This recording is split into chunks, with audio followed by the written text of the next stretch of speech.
lain belum tersambung. Maka tidak punya kemampuan apa-apa kecuali nangis aja. Air minum di depannya, tangannya di sini. Menggerakkan tangan aja tuh nggak bisa. Baik. Kenapa? Karena gerakannya semuanya refleks, belum diatur oleh otaknya.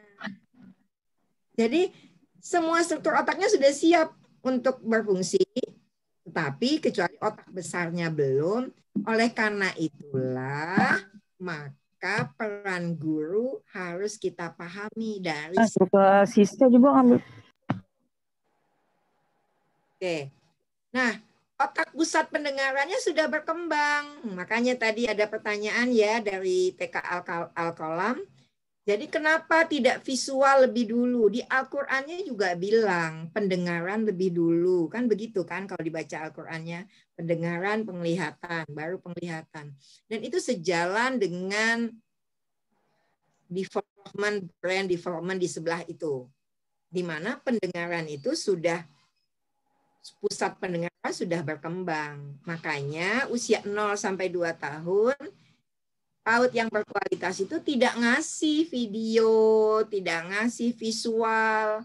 Bahkan usia 3 sampai 6 tahun aja hanya boleh maksimal 30 menit dalam satu hari. Bunda, penelitiannya bilang begitu.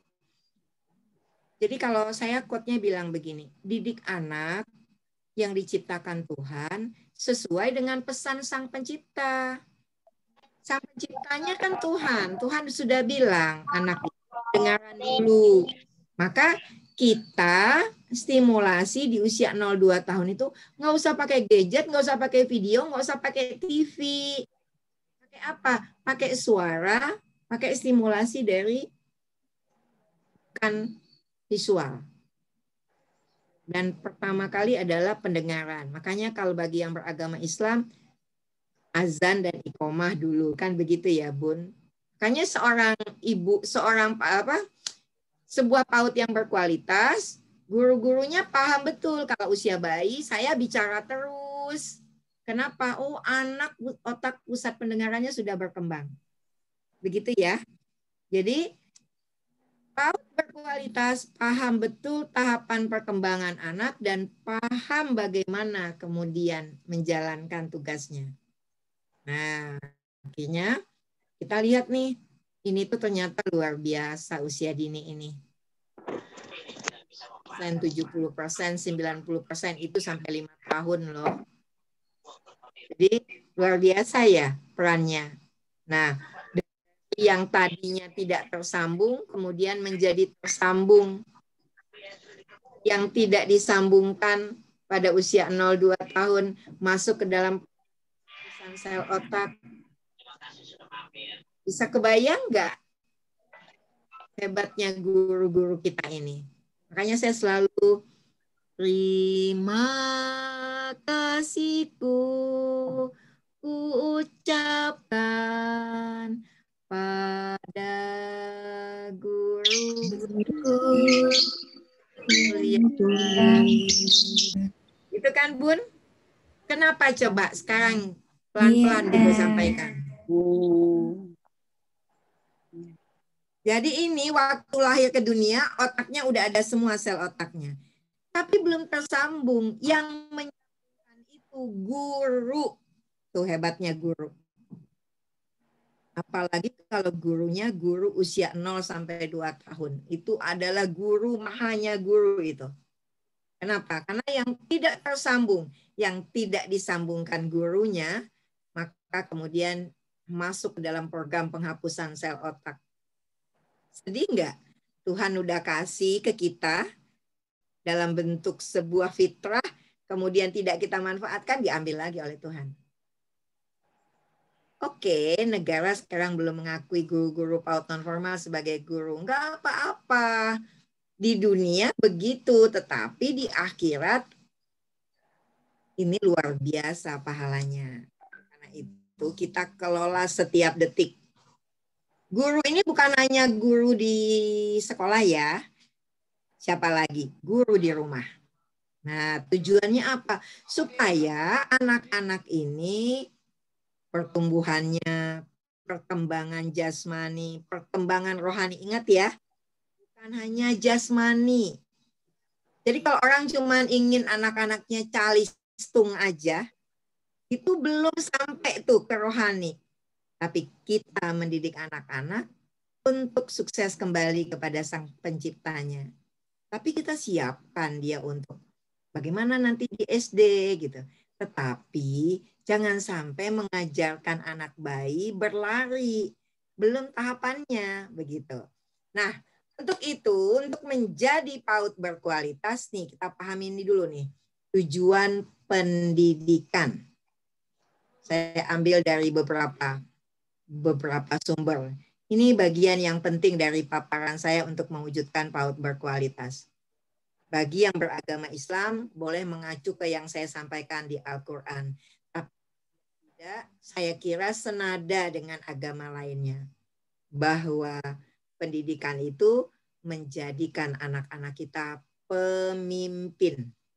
Ingat ya, berarti kalau gurunya jadi anak robot, harus melakukan ini itu, kasih LKS, gambar, warnai ini, dan seterusnya.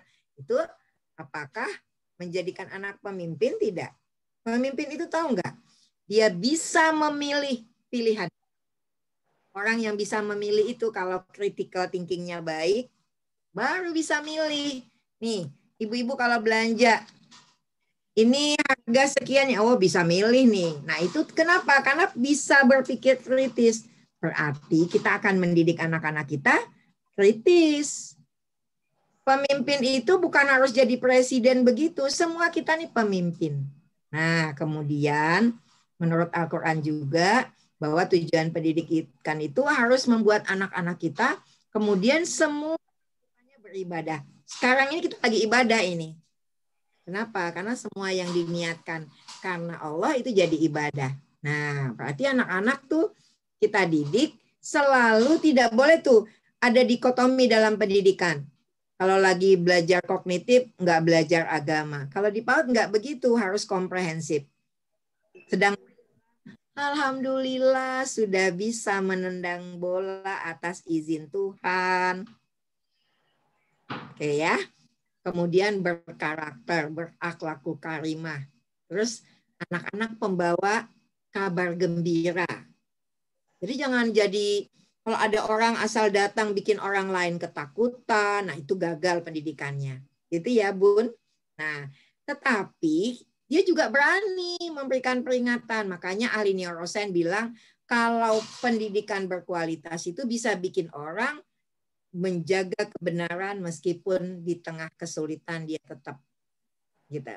Lalu ahli pendidikan juga mengatakan bahwa pendidikan itu harus membuat anak-anak beradaptasi. Ketahuan kan sekarang begitu COVID-19 datang ada yang masih meratap-ratap kapan pandemiknya berakhir, kami mau piknik gitu kan. Nah, itu namanya belum beradaptasi. Kalau orang beradaptasi di rumah bahagia, kalau piknik juga bahagia, begitu kan? Dan dia memiliki understanding dan memiliki nanti kalau kita ada waktu kita bahas 7 essential life skill ini. Nah, dengan demikian pendidikan itu menurut ahli neuroscience menyambungkan seluruh sel otak anak yang tadi itu loh, yang belum tersambung tadi. Dan anak yang berhasil dididik itu kalau dia pandai berbahagia. Oh, luar biasa ya, Bun. Nah, nih gimana nih jadi PAUD berkualitas supaya anaknya selalu bahagia? Ajarkan kebahagiaan dengan bahagia. Ajarkan karakter dengan karakter juga. Kalau gurunya tidak bahagia, jangan harap anaknya bahagia. Nah, ini semua selaras dengan tujuan pendidikan yang disampaikan di Undang-Undang Sistem Pendidikan Nasional.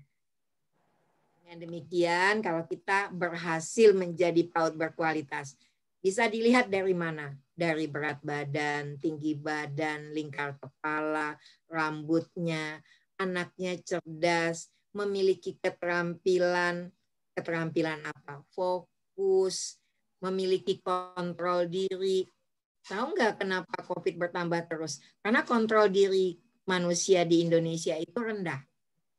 Oke, nah harusnya itu koreksi terhadap pendidikan. Makanya waktu kalau keluar yang tidak bisa antri itu orang paling mendebaknya itu pasti Indonesia. Gitu. Jadi kenapa? Karena memang ini belum dikembangkan waktu di pendidikan. Termasuk berbagai hal nanti bisa dilihat di situ. Dan yang terakhir tentu saja sikapnya. Ini yang dihasilkan di pendidikan usia dini. Ya. Kita kemudian mewujudkan PAUD berkualitas, mewujudkan anak unggul Indonesia yang kemudian seperti yang terlihat ini. Dan tentu saja nggak bisa kalau anaknya tidak sehat ya Bun ya. Kalau dia tidak sehat tidak mungkin dia bisa mengikuti berbagai kegiatan. Akhirnya anak lahir membawa potensi tapi belum jadi kompetensi. Maka pendidikan berkualitas akan menyambungkan sel otak anak ini dari tidak tahu menjadi tahu, dari belum terampil menjadi terampil, dari belum memiliki sikap jadi memiliki sikap. Luar biasa ya guru-guru. Caranya bagaimana? Gunakan seluruh jalur masuk apa yang dilihat, apa yang didengar, apa yang dirasakan, apa yang dilakukan. Makanya anak yang salah Bunda, kenapa? Semua yang terjadi pada anak ini menjadikan anak seperti tersebut. Oleh karena itu penting memiliki PAUD berkualitas supaya apa yang dialami anak adalah yang membentuk anak tersebut menjadi anak unggul Indonesia. Nah, sumber belajarnya di mana aja, bukan hanya guru PAUD, tapi juga orang tua. Yang ketiga, lingkungannya. Teman-teman menyiapkan alat dan bahan main, tidak. Nah, dengan demikian, seorang yang mengelola PAUD harus mengupayakan PAUD-nya terakreditasi. Memenuhi 8 standar nasional ini. Mau di Papua, di Kendari, dimanapun berada, maka harus semua lembaga PAUD harus memenuhi standar ini. Dan tidak perlu khawatir, karena semuanya sudah ada petunjuknya. Yang penting sekarang kita berkomitmen bahwa anak itu kertas putih, kita harus melukiskan sebaik-baiknya untuk masa depan anak tersebut. Untuk itu, sebuah lembaga kualitas harus paham benar konsep dasar PAUD.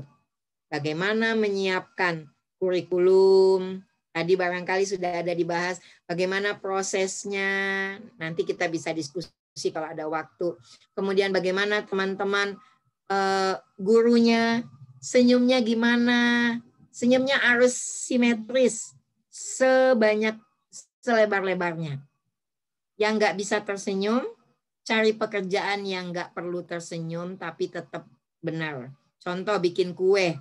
Kalau tidak tersenyum kuenya enak dibeli orang.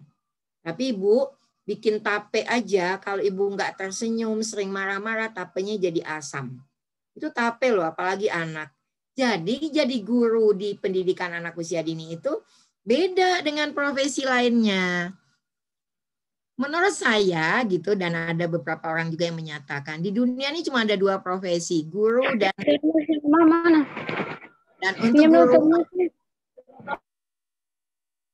untuk guru lebih lagi dibandingkan guru lain. Kenapa? Apalagi kalau guru bayi, aduh, apapun yang dilakukan direkam. Nggak pakai milih, nggak pakai milah, pokoknya langsung dipakai. Makanya hati-hati, tetapi kalau kita pahalanya luar biasa. Nah, ini tadi yang PAUD berkualitas itu mewujudkan aduh ya Allah, ini bisa nggak sih sebentar teman-teman host memute-kan dulu gitu? Sangat mengganggu usahanya suaranya. Baik teman-teman, jadi PAUD berkualitas itu resumenya di sini. PAUD berkualitas itu menghasilkan anak-anak yang tadi kompetensi kita sebutkan. Untuk itu butuh guru yang kompeten. Bukan hanya kompeten ilmunya ya, senyumnya, pribadinya, iman dan takwanya. Guru tidak bisa mengembangkan sesuatu yang tidak dimilikinya. Oleh karena itu, kalau kita mau anak-anak berkembang iman dan takwanya, kita dulu guru yang beriman dan bertakwanya harus baik. Kenapa? Karena anak itu belajar dari contoh, bukan dari kata-kata kita saja. Lalu kemudian kita siapkan kurikulum, proses, sarana, dan kemudian kita nilai capaian supaya hasil penilaian ini bisa kita gunakan di perencanaan. Oleh karena itu, Kepala PAUD memastikan semua ini berjalan dengan baik dengan pengelolaan yang profesional. Dan tentu saja ada pembiayaan. Alhamdulillah, BOP disiapkan oleh negara saat ini. Tetapi PAUD berkualitas tidak sendiri, harus kerja bareng orang tua. Kenapa? Karena orang tua juga penting untuk melanjutkan pendidikan anak usia dini. Dan akhirnya saya sampai kepada peran penting guru, bahwa guru PAUD ini sangat penting, bukan hanya ilmunya, ini tadi ada video, cuman karena waktunya terbatas, video di mana kalau guru tersenyum, maka anaknya belajar. Tapi kalau gurunya marah-marah, anaknya belajar tentang cara marah. Nah, semoga kita kemudian menyadari bahwa pendidikan anak usia dini itu sangat penting. Guru pendidikan anak usia dini harus benar-benar menjaga sikapnya, ilmu keterampilannya, bahkan harus punya dulu iman dan takwa supaya bisa mendidik anak-anaknya juga beriman dan bertakwa. Nah, jangan sampai kita merasa sedang mendidik, tapi ternyata kita sedang membodohkan. Misalkan teman-teman memberikan lembar kerja siswa seperti ini. Kemudian semua anak diminta mewarnai seperti yang diberikan contohnya. Akibatnya apa? Akibatnya anaknya tidak kreatif karena tidak akan keluar dari yang dicontohkan. Apalagi kalau sampai ngasih ujian kayak gini. Ini di kelompok bermain loh. Ada yang ngasih ujian kayak gini. Jadi niat baik saja tidak cukup teman-teman.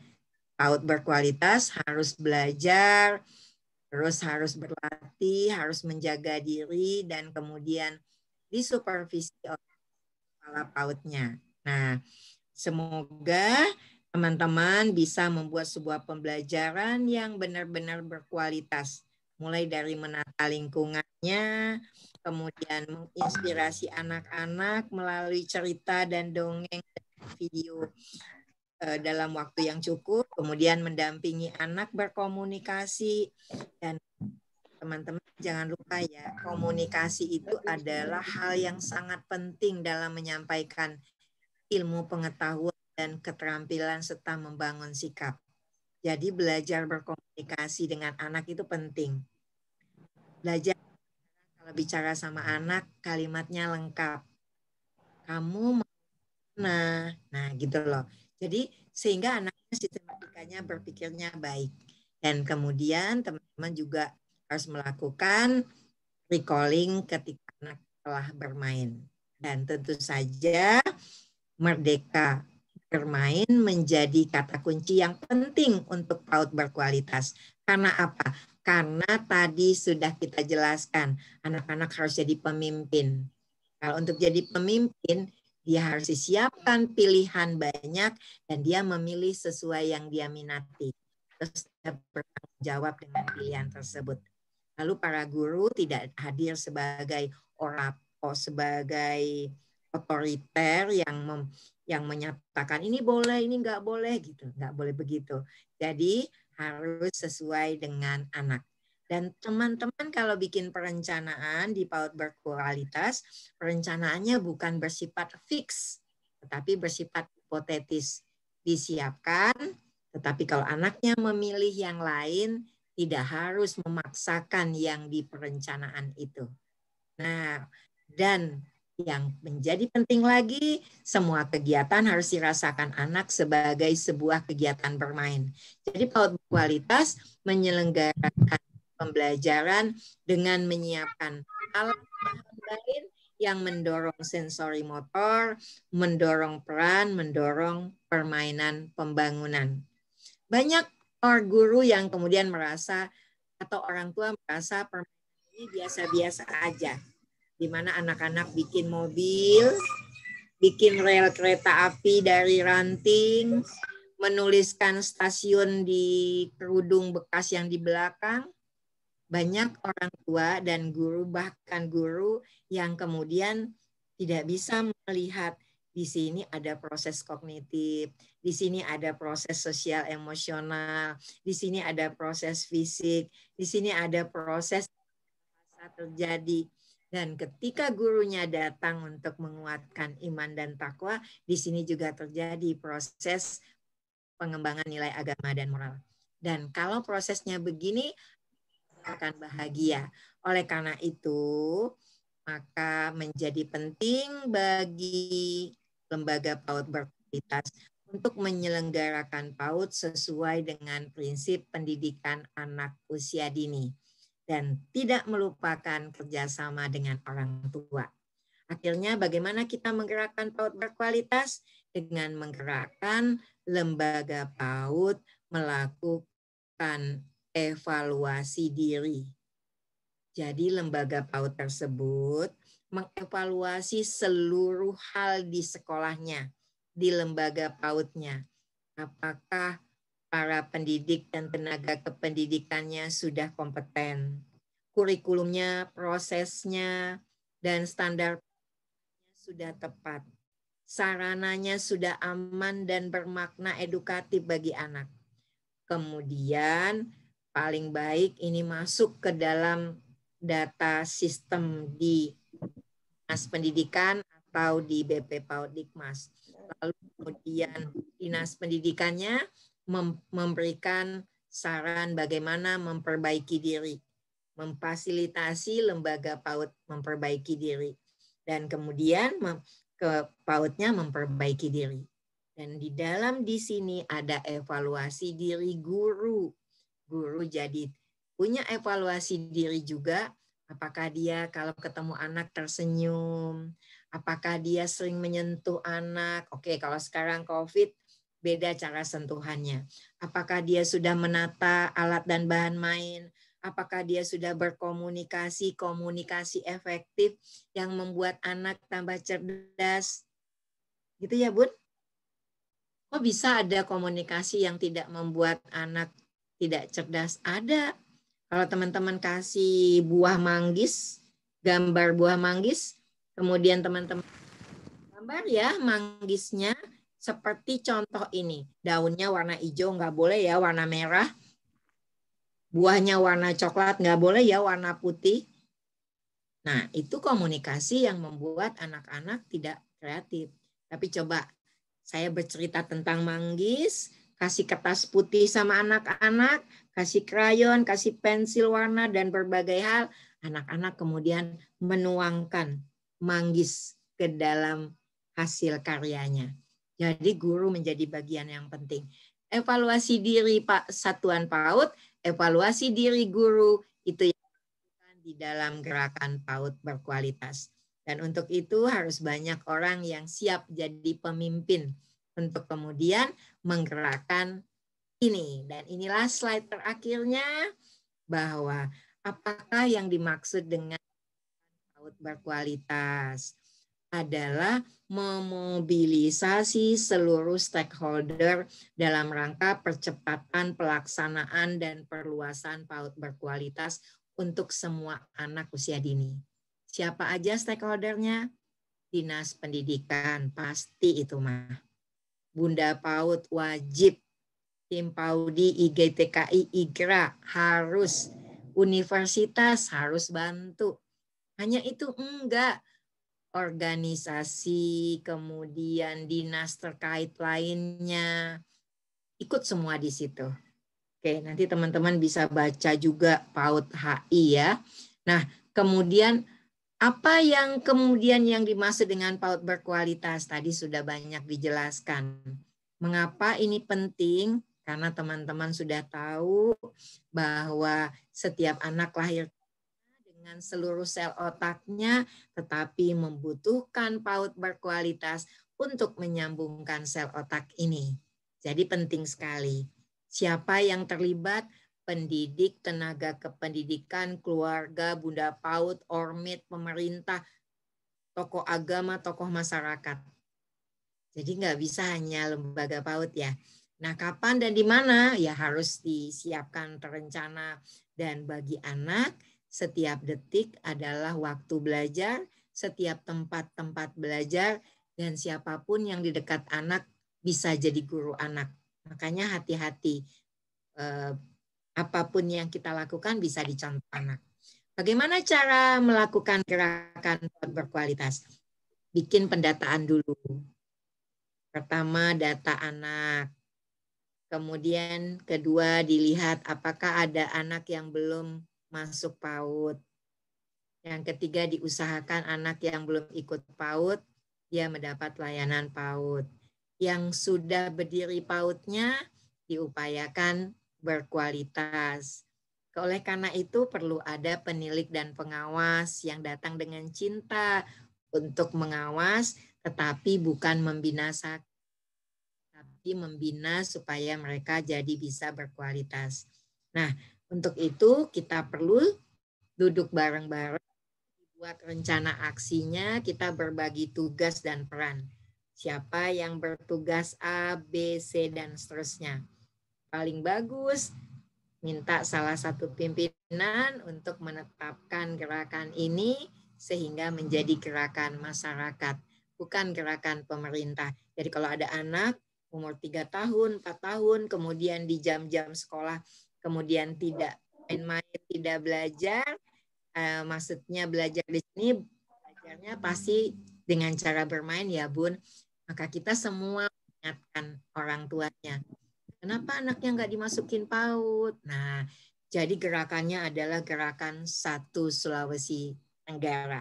Oke, akhirnya yakinlah bahwa kita diberi Tuhan untuk mampu jika kita mau dan bersungguh-sungguh.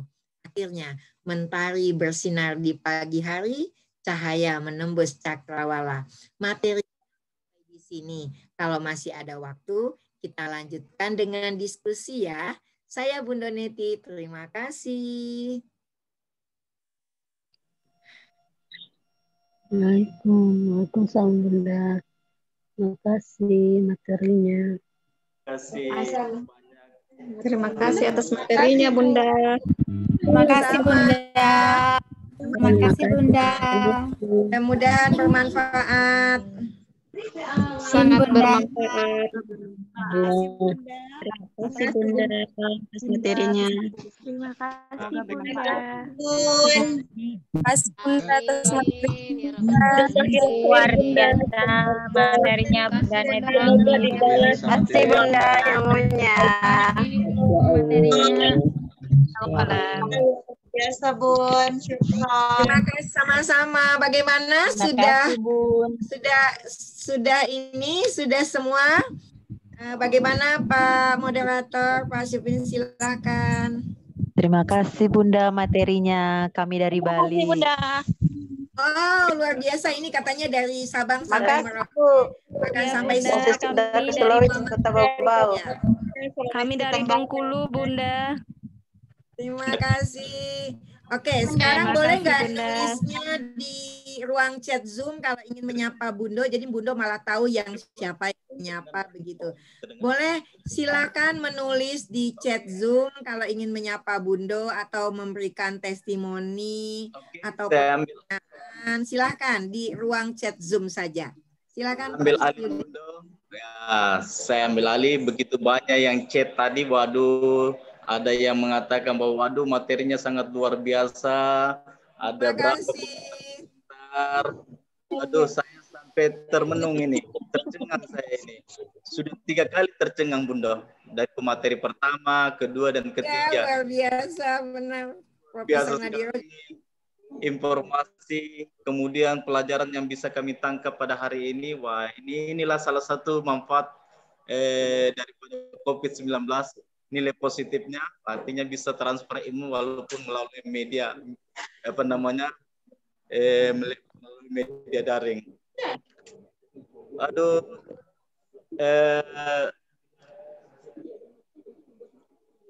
tadi sudah disampaikan, Bapak Ibu sekalian, tadi sudah disampaikan begitu banyak materi, topik yang sangat luar biasa dari Bunda Neti tadi. Untuk itu, kita sama-sama memberikan aplaus yang meriah kepada Bunda Neti. Terima kasih banyak Bunda materinya. Ini sudah jam 12 untuk di Sulawesi Tenggara, tapi saya lihat antusias peserta ini masih menunggu ini, mau mendengarkan bagaimana presentasi dari Bunda. Ternyata wah, luar biasa. Kata-katanya, kemudian tutur katanya membuat kita tidak jadi lapar ini Bunda. Aduh. Oke, untuk sesi kedua tentu sudah mulai banyak pertanyaan-pertanyaan ini. Di sini ada pertanyaan yang saya terima dari media chatting. Ya, saya harus bacakan juga sebagai rasa tanggung jawab saya sebagai moderator. Mungkin kalau masih ada Laudezul Ramadan katanya mau bertanya kepada Kadis, Kepala Dinas Provinsi Sulawesi Tenggara. Dalam chatting tersebut. Ada Laudezul Ramadan? Katanya mau bertanya kepada Kadis Provinsi Sulawesi Tenggara. Oke, kalau tidak ada, kita teruskan saja. Saya bacakan ini, Bunda. Assalamualaikum, saya atas nama Kasmiatun. Dari Konda, Konsel, Sulawesi Tenggara, izin bertanya kepada narasumber. Ini minta maaf, ini narasumber yang ditujukan kepada Bunda Nadiro, ya. Mungkin masih dalam sistem panel ini, ya. Untuk ini mungkin masih ada Prof Nadiro ya.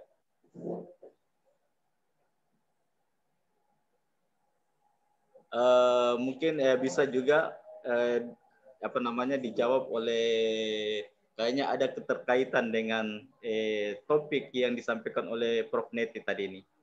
Pertanyaannya adalah, gimana sih caranya memberikan pembelajaran yang mudah diterima anak usia dini, olah hati, sehingga anak mudah memahami? Itu pertanyaan pertama, mungkin bisa juga ditujukan kepada Prof Neti. Kemudian pertanyaan kedua ditujukan kepada Prof Neti lagi. Pertanyaannya begini, bagaimana caranya mengatasi anak yang terlalu aktif dan tidak bisa dibilangin, Bun? Kemudian pertanyaan berikutnya, ya, satu lagi, Bun. Bagaimana aja, Pak, pertanyaan dibacakan. Bagaimana cara membangun karakter anak yang kuat di masa pandemi ini, sehingga anak tetap tumbuh sesuai dengan usianya? Mungkin itu saja, Bunda, pertanyaan yang saya bisa tangkap melalui media chatting. Saya persilakan kepada Bunda Neti. Ya.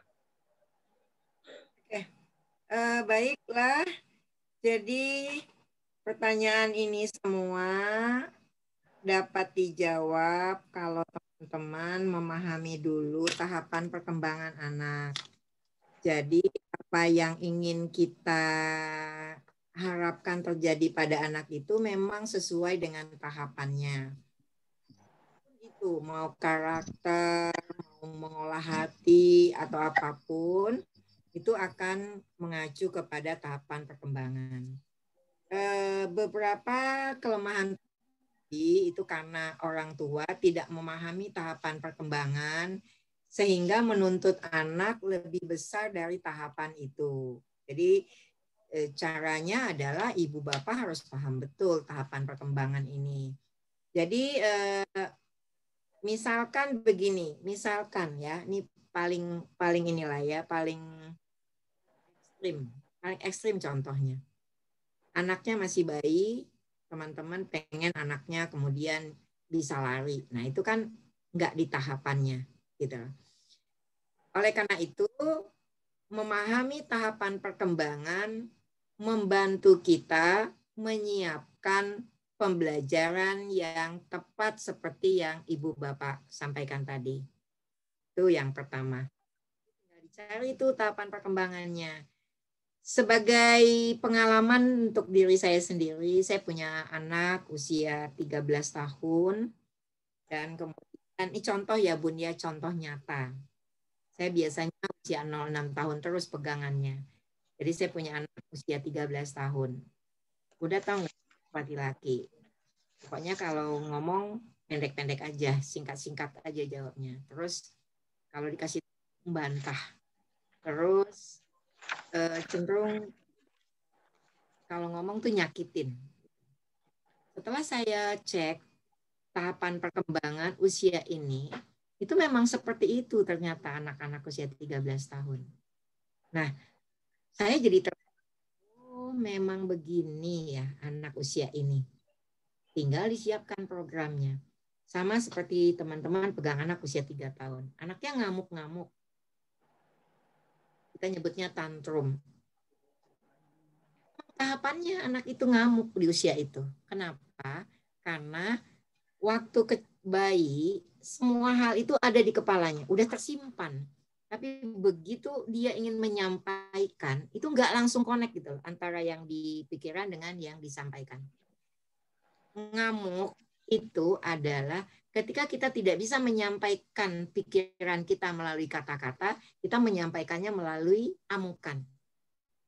Jadi kalau bunda, istri-istri, kemudian emosi kepada suami, nggak berani bilang lempar pintu, kalau nyuci piring kenceng-kencengin naruhnya, nah itu tandanya mau ngomong nggak bisa, gitu ya. Jadi usianya udah tua tapi kayak anak kecil ya. Nah, gitu tuh maksudnya. Jadi, oh anak 3 tahun tuh memang tantrum. Berarti apa yang saya lakukan? Kalau dia ngamuk-ngamuk, saya nggak boleh ngamuk-ngamuk juga. Kenapa? Kalau saya ngamuk-ngamuk nanti akhirnya jadi belajar ngamuk jadinya. Tetapi biasanya kita tinggal peluk aja anaknya, biarkan dia mengamuk, tapi kita bilang sama dia, Bunda nggak bisa memenuhi yang kamu minta karena nggak tahu apa yang akan kamu sampaikan. Coba ngomong, gitu ya. Jadi itu melatih dia. Nah, hal ini juga sama dengan pertanyaan, ada anak terlalu aktif tidak bisa dibilangin. Nah, kalau di pendidikan anak usia dini itu tidak boleh melarang, menyuruh, membentak, memarahi, pokoknya hal-hal yang nggak baik itu ya. Jadi sebenarnya anak itu aktif karena anak itu cerdas. Dia ingin memanfaatkan setiap waktunya untuk menghubungkan sel otak tadi.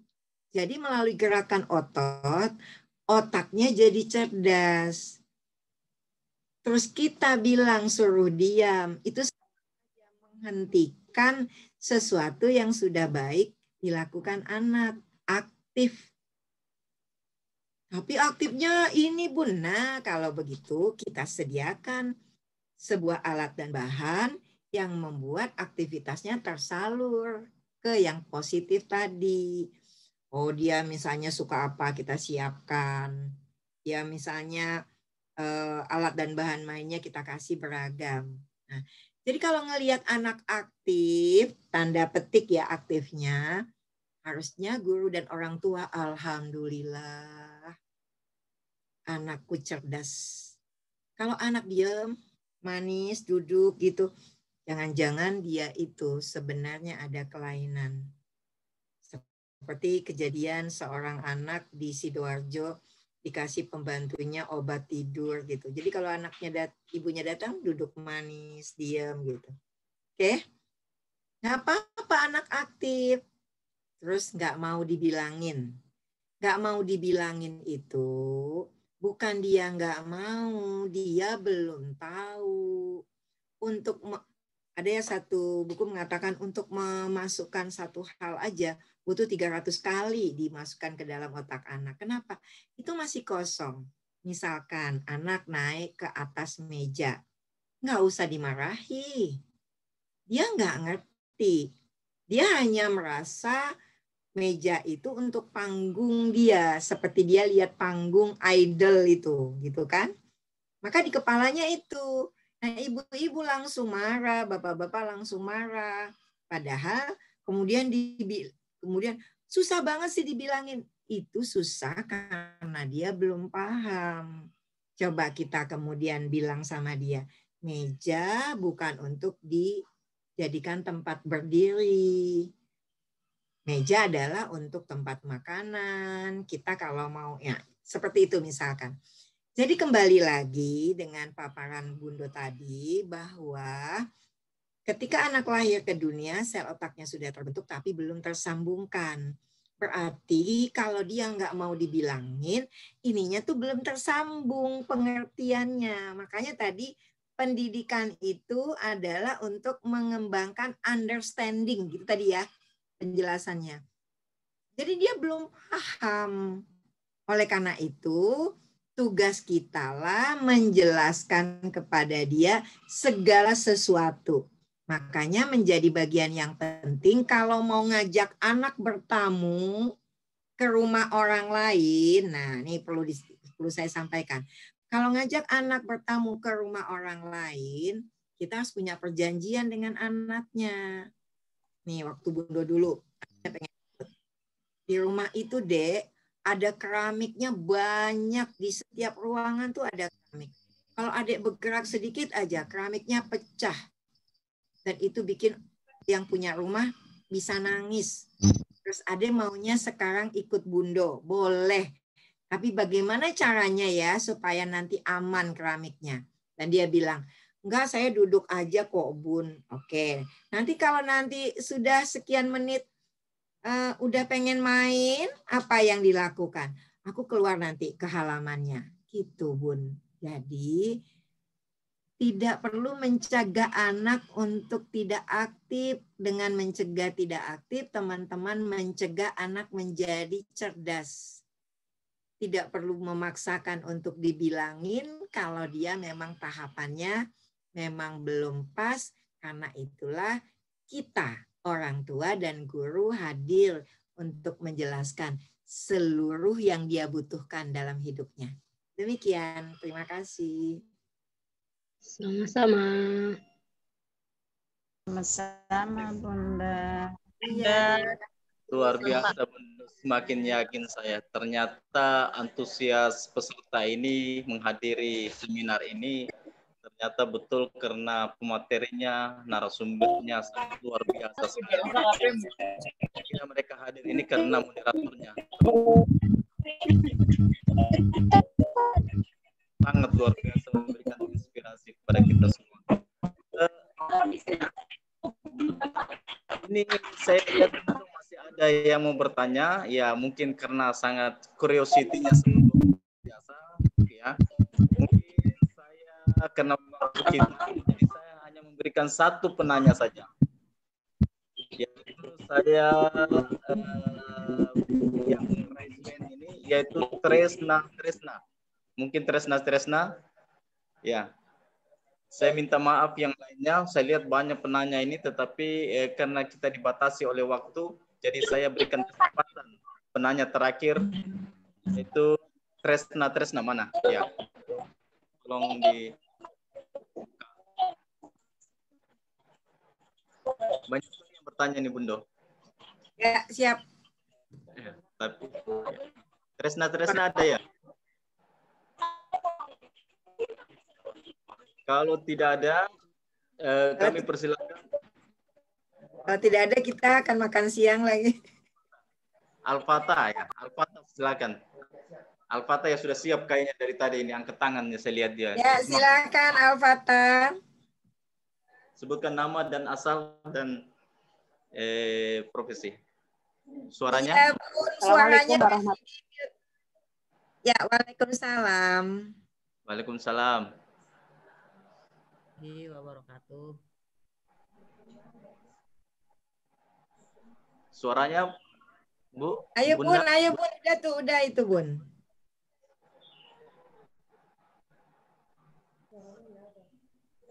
Kasih ini mute suaranya coba. Itu masih masih di unmute suaranya itu. Bun, Coba suaranya dari belum. host. Belum dibuka itu, kayak masih di unmute itu. Ya, Bunda. Ya, saya ulangi, Bu. Oke. Boleh. Prof, yang saya tanyakan tadi mengenai pernyataan bahwa banyak pendidik dan orang tua sudah merasa benar dalam mendidik. Ternyata belum sesuai dengan prinsip PAUD. Nah, di sini kami selaku guru PAUD itu sering mengikuti lomba-lomba mewarnai, Bun. Nah, ini bagaimana caranya kita itu melatih anak bisa mewarnai dengan baik, tapi tidak memaksa. Begitu, Bunda. Oke. Bisa baik. diterima pertanyaan saya? Bisa saya langsung jawab aja agak cepat.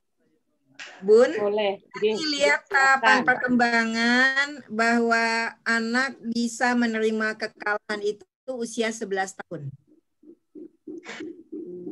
Ya, itulah sebabnya mengapa tidak boleh ada lomba. Jadi lombanya aja itu nggak boleh. Kenapa? Karena di usia 11 tahun baru bisa menerima kekalahan. Nah, oleh karena itulah di usia dini kita tidak ada perlombaan. Nah, terkait dengan materinya mewarnai begitu. Teman-teman bikin kegiatannya, bukan mungkin, lebih baik teman-teman bikin kegiatannya itu dengan kreativitas yang lebih lagi. Seperti yang saya contoh. Misalkan kertas kosong, anak-anak gambar dan pasti mewarnai kan, Bun? Gambar bebas. Pasti ada warnanya nanti kan? Nah, itu. Terus sebenarnya ketika ada anak mewarnai di luar garis, emang salah ya, Bun ya, kalau anak menggambar di luar garis? Tidak. Coba tanya anaknya, kenapa dia menggambar? Saya dulu punya ada anak di Bogor itu sekitar tahun berapa ya, udah puluhan tahun yang lalu. Jadi ada seorang anak tuh kalau mewarnai orang, gambar manusia, asal dia bikin gambar manusia langsung hitam semuanya. Kepalanya hitam, semuanya hitam gitu. Tahu nggak, Bu? Setelah kita tanya, dia kasih jawabannya. Karena semua di mana-mana ada hantu. Dan setelah kita punya selidik, ternyata keluarganya itu berantem terus. Ada lagi di salah satu sekolah yang saya magang di situ, ada anak kalau menggambar rumah dan orang gitu, dia selalu menggambar ayah dan seorang anak di luar pagar, ibu dan seorang anak di dalam pagar. Tahu nggak, Bun? Setelah ditanya, ternyata ibunya dan ayahnya bercerai, dan kakaknya dibawa pergi ke pulau yang lain. Bunda, yang ingin saya sampaikan, anak itu ciptaan Tuhan. Tuhan sudah kasih dia kehebatan yang luar biasa. Tidak usah dipersempit dengan kita yang bukan Tuhan, gitu loh. Maksudnya ini agak tegas saya ngomongnya. Kenapa? Karena anak itu kreativitasnya melampaui apa yang kita pikirkan dan bayangkan. Kenapa harus dibatasi dengan gambar yang cuma segitu-gitunya dan harus diwarnai segitu-gitu pula lagi?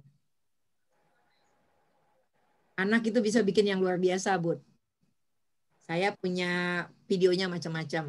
Ada anak tuh bisa bikin dari botol ini, dia bilang mau bikin rakit setelah dia diceritakan oleh gurunya tentang si air. Dia bikin tuh rakit 3 dari 3 botol. Gurunya datang. Ini yang saya bilang, guru itu komunikasinya penting. Gurunya bilang, kamu bikin apa sayang? Bikin rakit, Bu Guru. Rakitnya mau dilayarkan di mana? Di kolam renang, Bu Guru. Bu Guru pengen naik ke atas rakit itu nanti. Itu yang dibilang kalimat untuk mendorong anak berpikir kreatif. Si anaknya bilang, nggak bisa Bu Guru karena rakitnya kecil.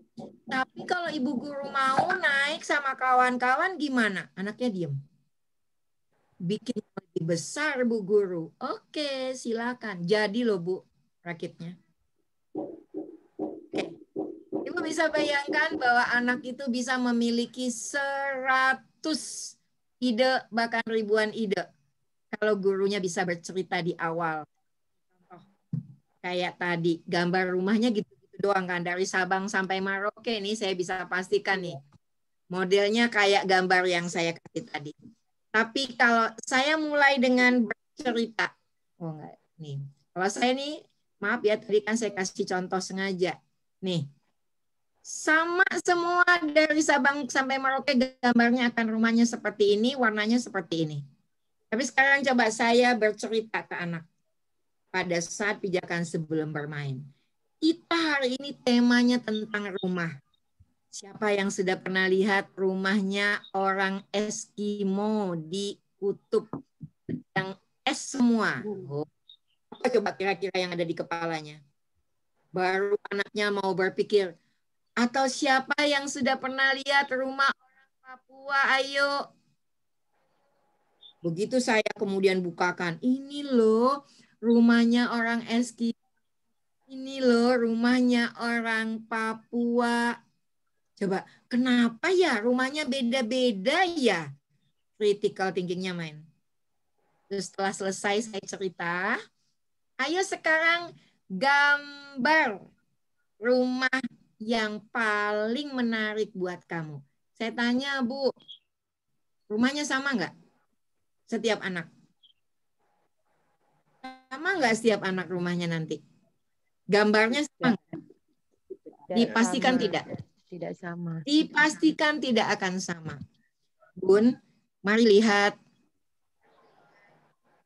miliaran manusia di dunia. Coba lihat kiri kanan kita. Ada wajahnya yang sama nggak?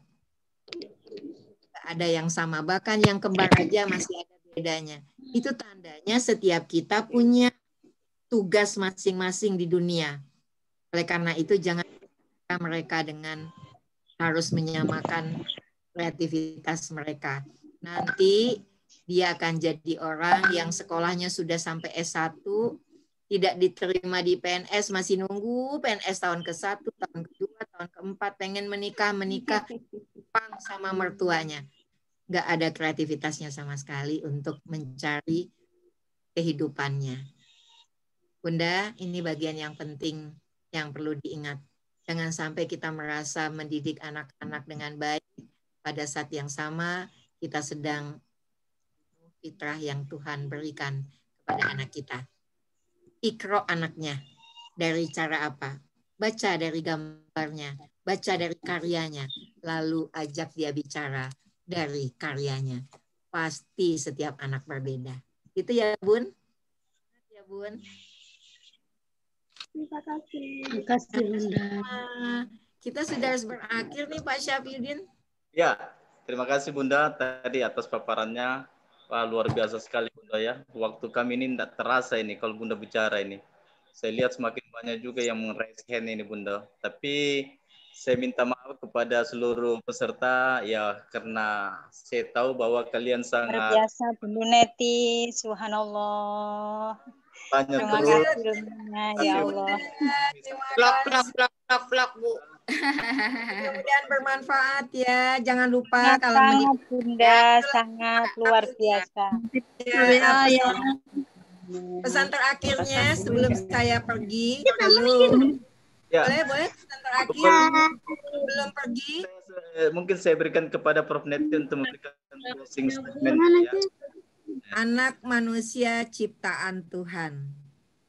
maka didiklah sesuai dengan pesan Sang Pencipta. Pesan Sang Pencipta ada di dalam firman-Nya, di dalam sabda utusannya, dan di dalam berbagai penelitian yang metodologinya benar. Pastikan. Habis itu Sesuai pesan Sang Pencipta. Saya Neti Herawati, jangan lupa niatkan ibadah dalam mendidik anak usia dini. Sampai ketemu lagi ya bunda-bunda, semuanya yanda-yanda. Bunda Instagramnya Bunda. Terima kasih Bunda. Terima kasih Bunda. Dari bau-bau. Terima kasih Bunda. Biasa Bunda. Ya Bu. Tanggapan daripada Bunda Neti tadi, Prof. Neti, maka berakhirlah rangkaian kegiatan atau pada hari ini. Maka dari itu, untuk ketiga narasumber kita, marilah kita memberikan tepuk tangan yang meriah.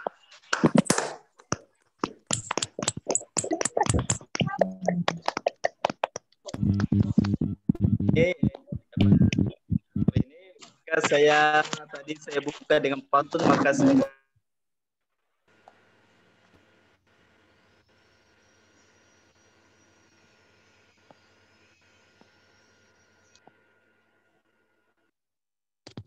Suaranya hilang. Suaranya hilang, Pak. Enggak ada suaranya. Iya, suaranya enggak ada. Suaranya hilang. pantun untuk narasumber dan para peserta. Yang pertama, burung nuri ditaruh di kandang, terus berkicau sampai pagi. Terima kasih sudah berbagi. Semoga ilmu bernilai ibadah. Cakep. Asik.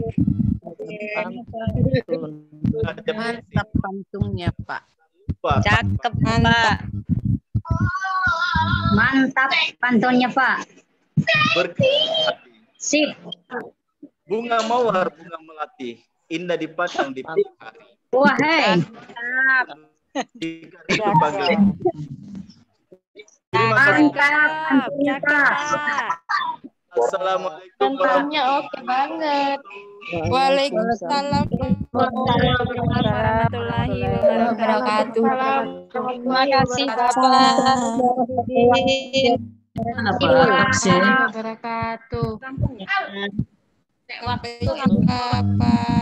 Baik, Bapak Ibu serta Webinar Nasional yang kami hormati, itulah pemaparan materi oleh narasumber Ibu Profesor Neti Herawati, Profesor Dr. Najila MP, Bapak Dr. Randos Aslio M.Hum PhD, dan sekali lagi kami ucapkan terima kasih.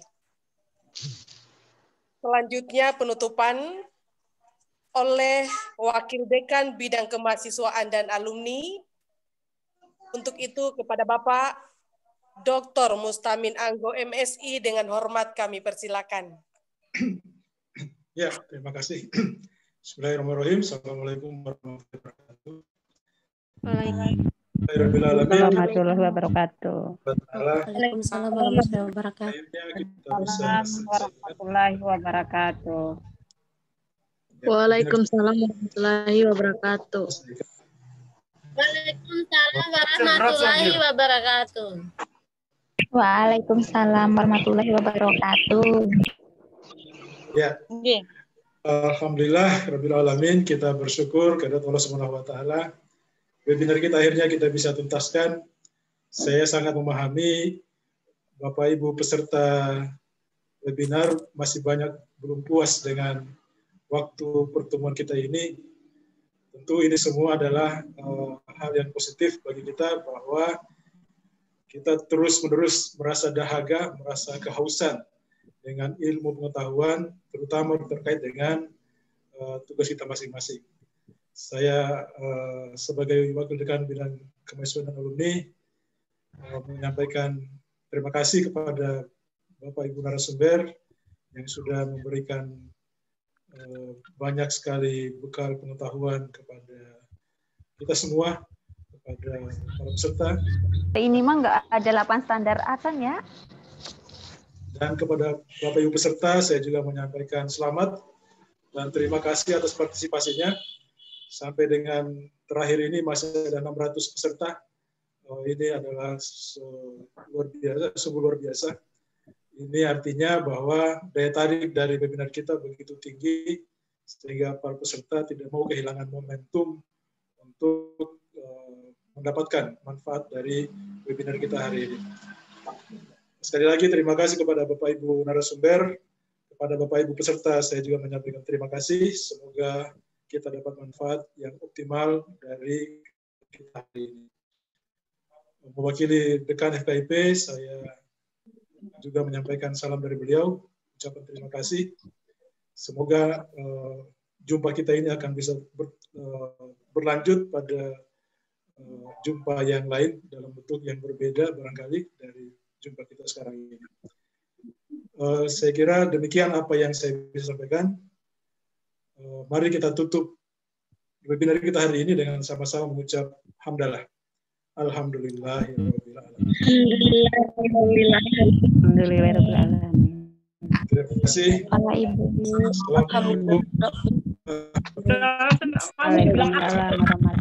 Warahmatullahi wabarakatuh. Terima kasih, Pak. Waalaikumsalam warahmatullahi wabarakatuh. Terima kasih, Bapak. Waalaikumsalam warahmatullahi wabarakatuh. Terima kasih Bapak. Salam dari Jawa Timur Bapak. Terima kasih banyak, ini sangat bermanfaat. Dari dengan berakhirnya dari Lampung. Terima kasih, Bapak. Maka berakhirlah acara webinar nasional pada hari ini. Dan kiranya mohon dimaafkan. Allahumma sholli wa mutarik. Wassalamualaikum warahmatullahi wabarakatuh. Waalaikumsalam warahmatullahi wabarakatuh.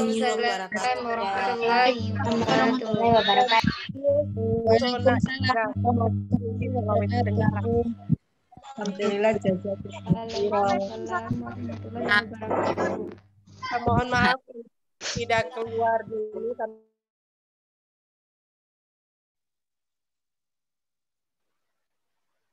Tidak suaranya. Sekali lagi mohon maaf. Untuk tidak keluar. Suaranya tidak keluar. Terima kasih materinya bagus sekali. Terima kasih juga Pak WD3. Terima kasih foto bersama ilmu dan acaranya. Materinya bisa kita download.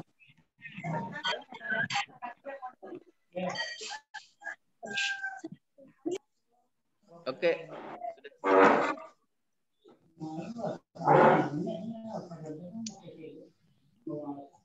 Untuk sertifikat pengirimannya bagaimana, Kak?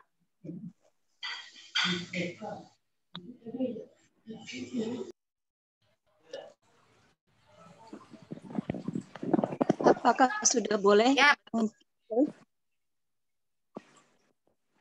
Iya, silakan.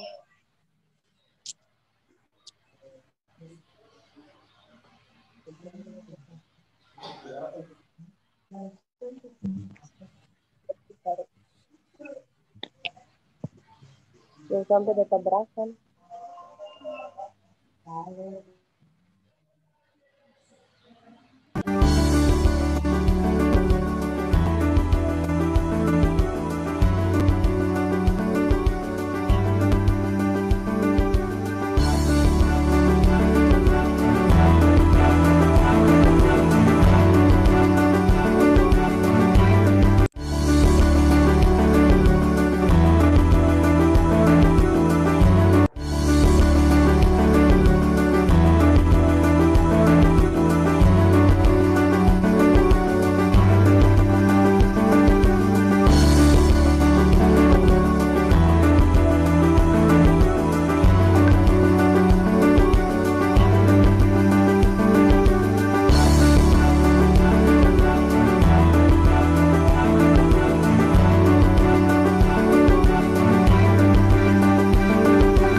Assalamualaikum warahmatullahi wabarakatuh. Selamat pagi dan selamat siang untuk kita semuanya. Ini adalah merupakan hari puncak kegiatan mata kuliah pagelaran karya yang mana seluruh mahasiswa mewujudkan seluruh kreativitas yang dimiliki, menggali seluruh potensi yang ada dalam diri mahasiswa masing-masing. Nah, kebetulan hari ini bertepatan dengan Hari Ibu, jadi seluruh wujud kreativitas mereka dapat ditampilkan dalam momen kegiatan ini, baik dari kesenian tari tradisional, tari kreasi baru, maupun permainan boneka jari, ataupun tampilan-tampilan lagu-lagu yang sangat dipopulerkan oleh anak-anak mahasiswa PG PAUD Universitas Halu Oleo. Pesan saya, semoga pada mahasiswa tahun 2019 yang akan datang untuk memprogramkan mata kuliah pagelaran karya agar mereka lebih inovatif lagi, lebih mengembangkan kreativitas yang ada dalam diri mereka sehingga lebih terwujud semua kreativitas itu di lingkungan masyarakat dan setempatnya, sehingga dapat diwujudkan segala aplikasi ilmu pengetahuan yang didapatkan di lingkungan kampus Universitas Oleo dapat terwujud dan sebagai wujud pengabdian kepada masyarakat. Nah, demikian yang saya dapat sampaikan. Assalamualaikum warahmatullahi wabarakatuh. Assalamualaikum warahmatullahi wabarakatuh. Pesan saya bahwa kegiatan pagelaran karya ini harus ditingkatkan lagi, karena di mana dengan adanya kegiatan pagelaran karya ini memang kita mahasiswa untuk berkreativitas. Jadi disinilah kita mahasiswa bisa berkreativitas. Kesan saya dengan adanya kegiatan ini, alhamdulillah kami banyak mendapatkan pembelajaran.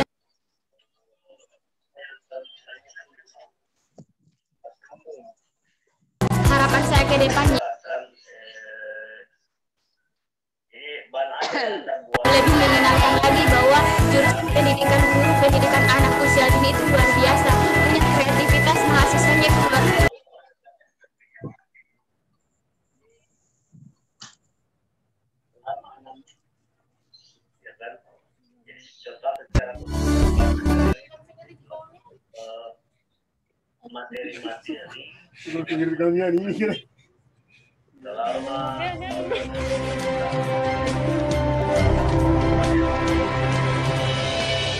Buka mata, rasakanlah kehangatan senyuman, cinta dan persahabatan. Mari bergenggam tangan, beragam budaya begitu mengagumkan, keelokan alamnya oh sungguh mempesona.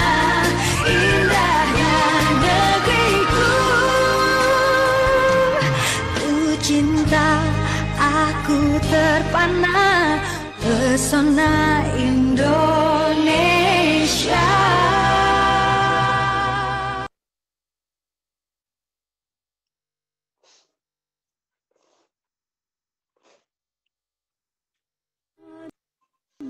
Airku tidak kulupakan, kan terkenang selama hidupku. Biarpun saya pergi jauh, tidak akan hilang dari kalbu.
justru dengan materi itu akan membuat susah untuk memahami konsep uang itu transmigrasi.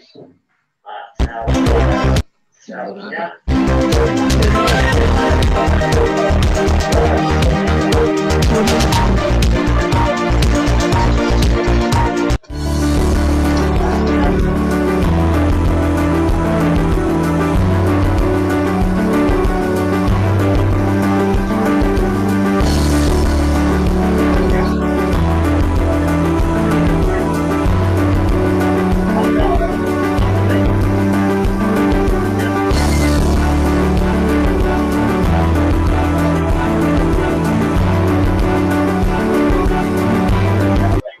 Program Studi S1 Pendidikan Guru Pendidikan Anak Usia Dini Universitas Halu Oleo.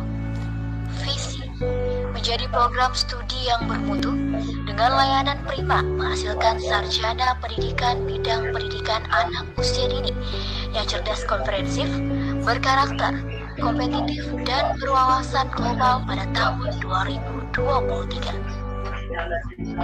Misi menciptakan suasana akademik yang kondusif, beretika dan profesional meliputi 1. Menyelenggarakan pendidikan dan pengajaran secara berkualitas dan mengembangkan pembelajaran yang menggunakan teknologi informasi yang fokus pada Terima kasih Pak Samiuddin. 2. Meningkatkan penelitian dan pengembangan dalam bidang pendidikan serta menerapkan pembelajaran berbasis riset yang unggul dalam bidang pendidikan anak usia. 3. Mengembangkan kegiatan pengabdian kepada masyarakat yang dapat menghasilkan model pembelajaran kontekstual dan inovatif yang digunakan dalam pembelajaran bagi anak usia dini, menjalin dan meningkatkan kerjasama dengan berbagai pihak dalam rangka meningkatkan mutu lulusan. Kelihatan ini Bu Dokter ini. Berdasarkan visi dan misi yang telah ditetapkan, maka tujuan program studi pendidikan anak usia dini Fakultas Keguruan Ilmu Pendidikan Universitas Halu Oleo sebagai berikut. 1. Menghasilkan pendidik yang beretika profesional di bidang pendidikan bagi anak usia dini yang percaya diri dalam melaksanakan tugasnya serta terbuka dan kreatif. 2. Menghasilkan sarjana yang mengetahui dasar mengenai ilmu yang akan diajarkan secara komprehensif, mantap dan cukup mendalam, sehingga dapat mengembangkan dan menyesuaikan diri dengan berbagai situasi dan perubahan yang terjadi di tempat berkasih. 3.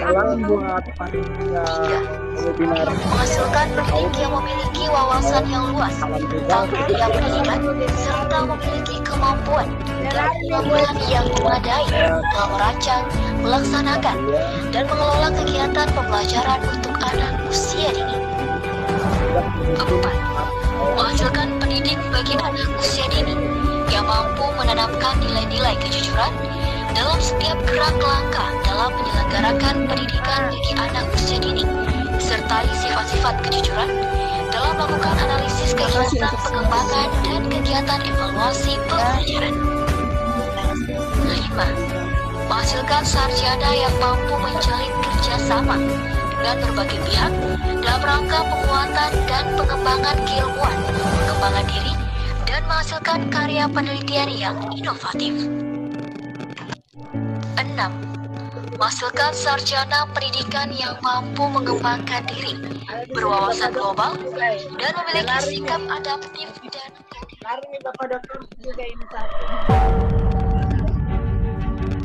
Selamat datang di Fakultas Keguruan dan Ilmu Pendidikan Universitas Halu Oleo. Mau bisa jaga kita.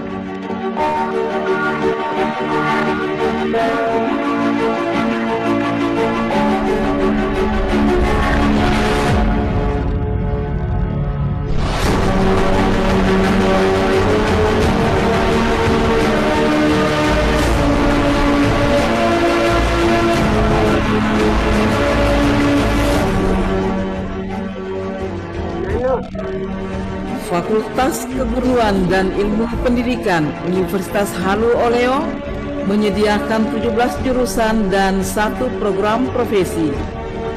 Mahasiswa di Fakultas Keguruan dan Ilmu Pendidikan diajar langsung oleh 55,6% magister, 44,3% doktor, dan 5,6% guru besar. Dosen yang profesional dan berpengalaman, serta didukung oleh fasilitas yang lengkap dan terpadu. FKIP siap menjadi perguruan tinggi kelas dunia dalam pengelolaan dan pengembangan wilayah pesisir, kelautan, dan perdesaan. Selain itu, lebih dari 30 perusahaan dan instansi menyiapkan beasiswa yang siap menjamin mahasiswa berprestasi. Fakultas Keguruan dan Ilmu Pendidikan merupakan fakultas di lingkungan Universitas Halu Oleo yang berfungsi menyelenggarakan pendidikan, penelitian, dan pengabdian kepada masyarakat dalam bidang keguruan dan ilmu pendidikan. Memasuki usia yang ke-40, fakultas ini semakin memantapkan diri sebagai fakultas nasional di daerah yang mengembangkan sumber daya manusia sehingga mampu memasuki usia yang ke-40. Fakultas ini semakin memantapkan diri sebagai fakultas nasional di daerah yang mengembangkan sumber daya manusia sehingga mampu memberikan kesejahteraan bagi masyarakat. Pengalaman sebagai pendidik dibuktikan dengan sebagian besar lulusan FKIP UHO yang berprofesi sebagai guru berhasil menjadi guru bersertifikat profesional.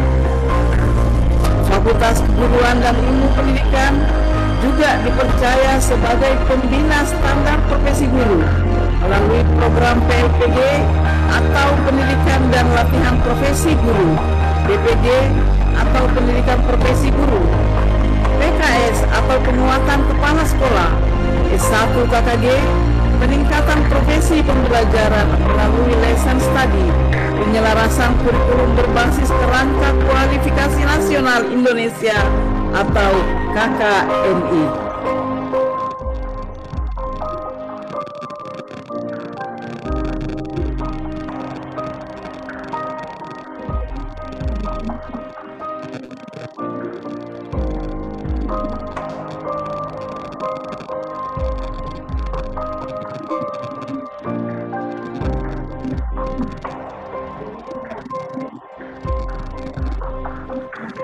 Di Fakultas Keguruan dan Ilmu Pendidikan Universitas Halu Oleo pada tahun 2024 menjadi fakultas bermutu dengan layanan prima, menghasilkan insan cerdas komprehensif sebagai pendidik profesional, adaptif, dan berkarakter mulia sesuai karakteristik wilayah pesisir, kepulauan, dan perdesaan.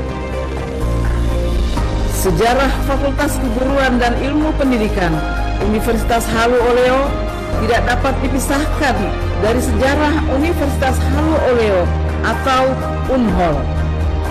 Tanggal 14 Agustus 1981, sesuai dengan surat keputusan Presiden Republik Indonesia, Universitas Halu Oleo secara resmi didirikan dengan 4 fakultas.